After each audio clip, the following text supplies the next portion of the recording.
Assalamualaikum, hi and welcome back to my channel. So, untuk video hari ni aku akan menceritakan tentang kisah legenda Sumpahan Mahsuri. So, tanpa melengahkan masa, let's move to the video. Pulau Langkawi adalah salah satu pulau di negeri Kedah dan merupakan tarikan pelancong daripada dalam dan luar negara. Langkawi juga mempunyai pelbagai kisah legenda yang sering menyelubunginya. Salah satu kisah yang paling sinonim adalah kisah Sumpahan Mahsuri. Kisah Mahsuri dipercayai berlaku semasa pemerintahan Sultan Abdullah Mukarram Shah III dan Sultan Ziauddin Mukarram Shah. Terdapat beberapa versi kisah Mahsuri yang diceritakan sama ada melalui penulisan atau lisan penduduk setempat.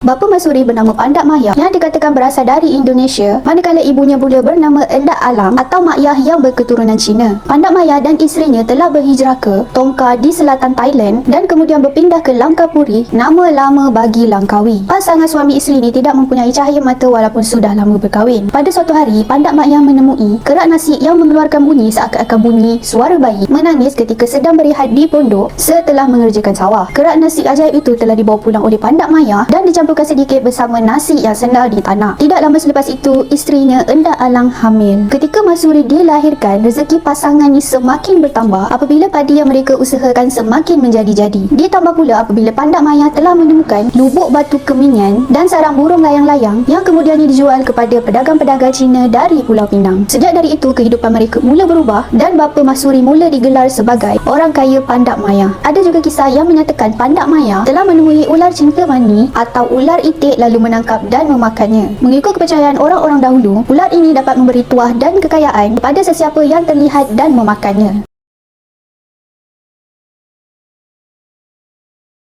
Mahsuri telah dibesarkan dengan nilai Melayu dan agama yang secukupnya. Dia juga telah diajar bersilat untuk mempertahankan diri. Mahsuri membesar sebagai seorang dara pingitan yang menjadi sebutan kerana sifat dan kejelitaannya yang luar biasa. Kemasyhuran Mahsuri bukan sahaja tersebar di Kampung Mawat dan Mukim Ulu Melaka tempatnya tinggal, malah di seluruh Pulau Langkawi. Selain menjadi pujaan ramai, dia juga segelintir pihak yang cemburu dengan populariti Mahsuri, terutama kaum wanita. Antara yang menaruh hati pada Mahsuri adalah penghulu Langkawi yang juga merupakan wakil Sultan Kedah di pulau itu, iaitu Datuk Pekerma Jaya Wan Yahya. Isteri Wan Yahya iaitu Wan Mahora berasa sangat marah apabila mengetahui suaminya menyimpan hasrat untuk memperisterikan Mahsuri sebagai isteri keduanya. Adik lelaki Wan Yahya iaitu Wan Darus juga menyimpan hasrat yang sama. Demi mengelakkan rumah tangganya goyah dan menjaga nama baiknya selaku pembesar, Wan Yahya telah merestui niat Wan Darus untuk meminang Mahsuri. Majlis perkahwinan mereka berlangsung dengan meriah sekali. Ramai lelaki di pulau itu kecewa kerana tidak dapat memiliki Mahsuri. Begitu juga dengan para wanita yang menaruh hati pada Wan Darus yang dikatakan seorang pahlawan gagah perkasa serta tidak kurang tampannya.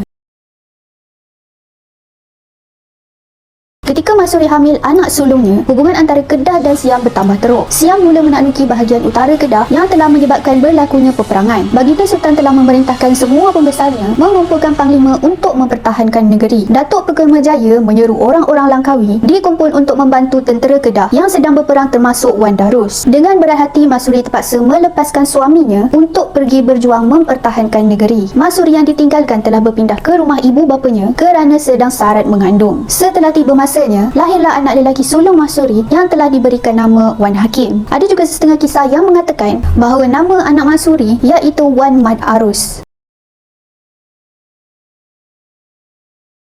Pada suatu hari, seorang pendatang bernama Deramang telah berlabuh di Langkawi. Ada kisah yang mengatakan dia berasal dari Batubara Aceh dan ada juga yang mendakwa dia berasal dari Sumatera. Deramang telah diambil bekerja oleh Pandak Maya untuk membantunya bertani. Selain rajin dan tekun bekerja, Deramang juga memiliki bakat istimewa iaitu kebolehannya berdendang dan bersyair. Ramai penduduk kampung yang akan berkumpul di rumah Pandak Maya hampir setiap malam untuk mendengar dendangan dan syair yang disampaikan Deramang. Ketika itu, keluarga Pandak Maya menjadi bualan di seluruh pelusuk Langkawi. Kemasyhuran Mahsuri tidak disegani setengah orang, terutamanya Wan Mahora. Tambahan pula kedudukannya sebagai seorang isteri pembesar semakin dilupakan. Melihat keakraban Mahsuri dan Deramang, Wan Mahora melihatnya sebagai satu peluang yang tidak patut dilepaskan. Dia telah menghasut suaminya iaitu Wan Yahya dan Wan Yahya mula memerhati tindak tanduk Mahsuri. Rancangan Wan Mahora mula berhasil apabila pada satu hari Deramang dilihat telah masuk ke rumah Mahsuri, tetapi hanya untuk menjaga anak Mahsuri iaitu Wan Hakim, sementara Mahsuri berada di bendang.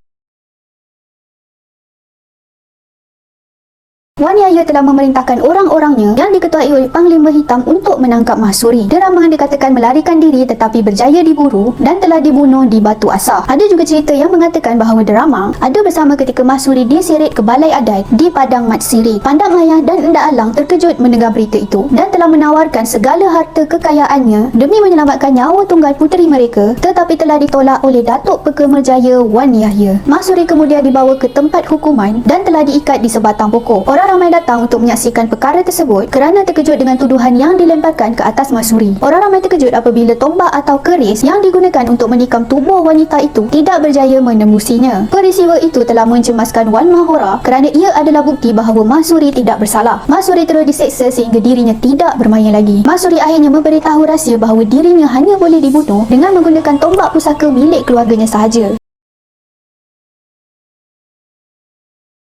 Tanpa membuang masa, Datuk Pekemerjaya mengarahkan tombak itu diambil di rumah Pandak Maya. Setelah memperolehinya, Datuk Pekemerjaya menikam Mahsuri, menembusi rusuk dada kiri Mahsuri. Dalam keadaan lemah tak bermaya, Mahsuri melafazkan kata-kata yang dianggap sumpahan dan diingati sepanjang zaman. Aku redha matiku jika benar aku bersalah, tetapi jika aku dianiaya, aku haramkan darahku mengalir ke bumi ini. Aku bersumpah bumi Langkawi tidak akan aman dan menjadi padang jarak padang Tukukus selama 7 keturunan. Darah yang mengalir keluar dari tubuh Mahsuri bukanlah berwarna merah tetapi berwarna putih. Ada kisah yang mengatakan bahawa darahnya terapung seperti awan dan hilang di udara serta tidak menitik ke tanah. Wan Darus pulang ke Langkawi setelah kekalahan tentera Kedah di Kuala Muda tetapi kecewa setelah menerima berita kematian Mahsuri. Dia dan anaknya Wan Hakim serta ibu bapa Mahsuri kemudian meninggalkan Langkawi untuk selama-lamanya. Tentera Siam kemudian mara ke seluruh pelosok Kedah termasuklah Pulau Langkawi. Genap 7 hari selepas kematian Mahsuri, kemusnahan dan kematian berlaku di merata tempat. Datuk Pekemerjaya dibunuh oleh tentera Siam dan mayatnya dicampakkan di Pulau Langkana. Wan Mahora pula dikatakan telah diperkosa dan dijadikan hamba oleh tentera Siam sebelum dibunuh. Angkara hasad, dengki dan fitnah, Langkawi menerima akibat yang besar.